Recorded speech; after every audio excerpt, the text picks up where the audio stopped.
1,000 miles from Jerusalem is another Holy Land, Ethiopia. There are countless bodies all before me. I've never seen anything like this in my life. Rugged and isolated. You see this? It's that hell. It's a secret vault of ancient Christian mysteries. Inside this small guarded church is the final resting place of the Ark of the Covenant. Hidden in subterranean monuments. We're inside the rock that they carved. Yes, inside the rocks. And 9,000 feet in the air. You fall off that, you are gone. Christ's underground kingdom is revealed on Cities of the Underworld, Ethiopia, Secret Holy Land.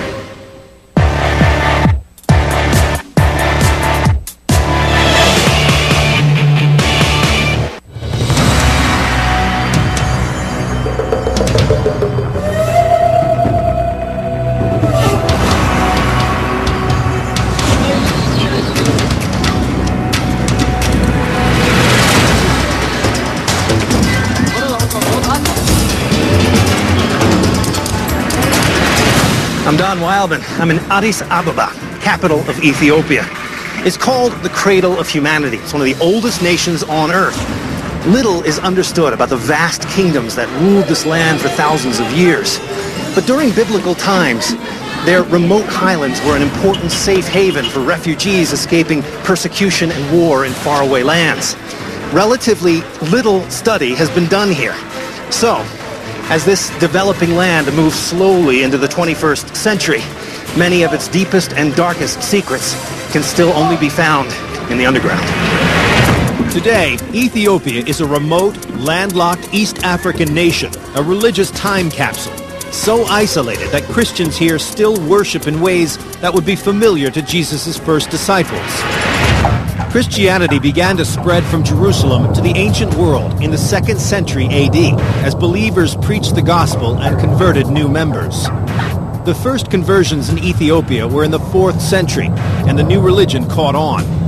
By the 12th century, Christianity was the dominant religion here.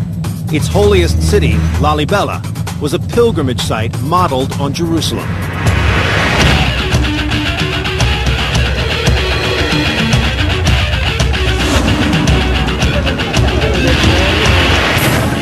This is the village of Lalibela, and while it might not look like it today, this was once the seat of a huge, ancient kingdom. At this time, this is the 12th century, the world was a radically changing place. Muslim armies had captured and conquered a huge swath of North Africa and the Middle East, including the holy city of Jerusalem. As a result, Christians here were completely cut off, isolated from the rest of the Christian world. The king here, King Lalibela, set out to create a new Jerusalem, here in the underground.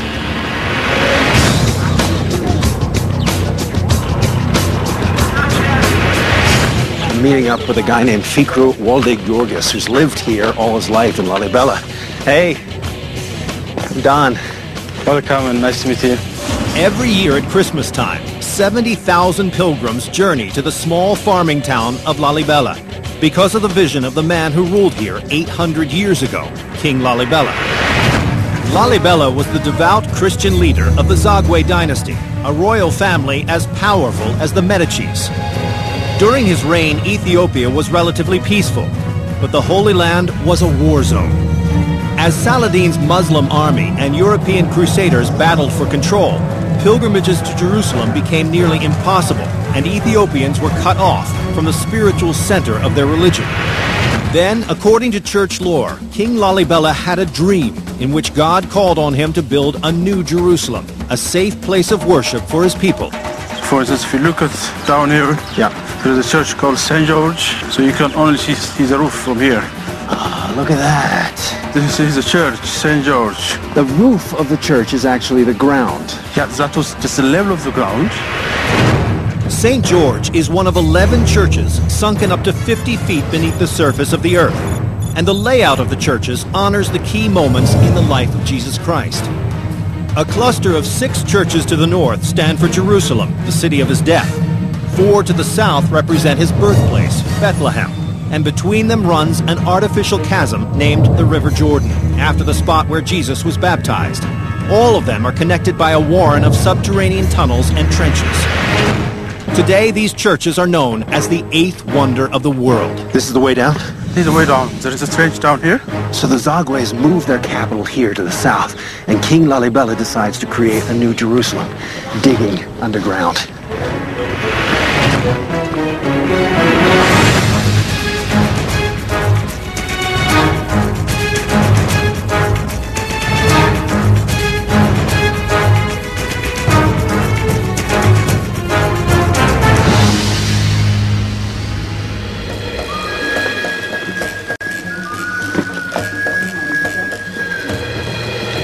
There's actually a service going on right now. I mean, these churches are all still very much active.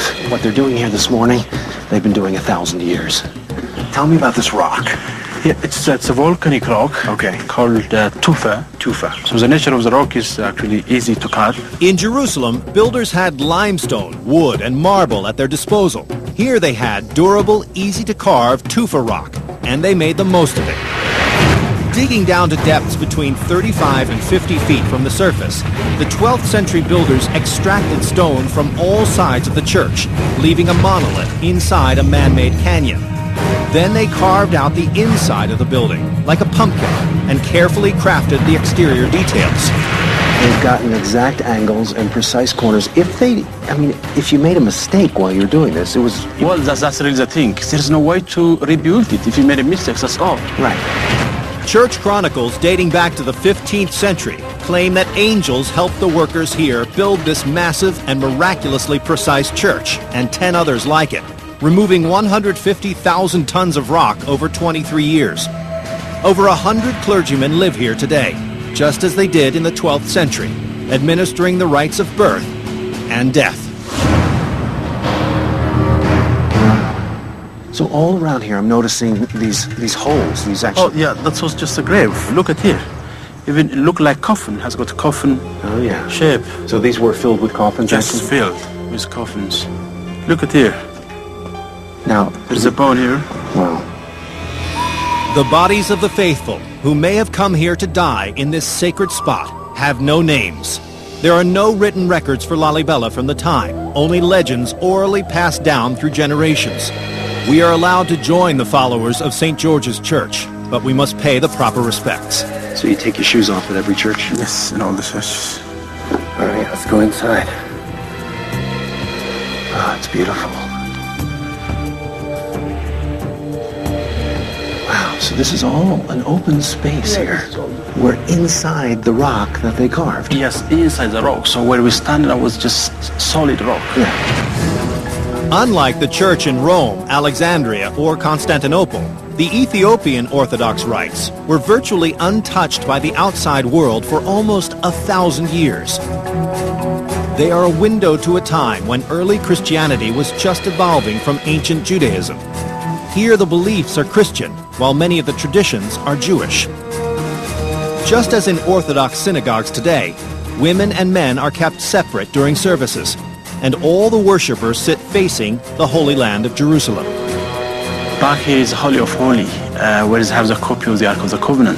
Every Jewish temple holds the sacred scrolls of the Torah, while every church in Ethiopia has a replica of the Ark of the Covenant, the chest reputed to hold the original tablets inscribed by God with the 10 Commandments and given to Moses. You see more the Judaism influence, like having separation for men and women. If you look at the e-devil and the non-e-devil, we don't eat like pork, or we don't eat... So there's a stronger tie to the Judaic Judaic Christianity. I mean, we practice Christianity. We believe in Christ, but you see the traditions of Judaism too. Interesting. We can still see how people worshipped here 800 years ago, but there are no hard facts about these churches. One mystery lies under the northwest cluster of churches known as Jerusalem. So, St. George's is one of 11 churches. They're all organized in clusters. Further up this way is a whole other group. This group of 6 rock-hewn churches are all connected by a labyrinth of tunnels and trenches. Can I pull this off? Can we go in here? Rarely used today, their original purpose is unknown. Did the builders dig down for engineering reasons? Or was there some threat, real or imagined, that drove them out?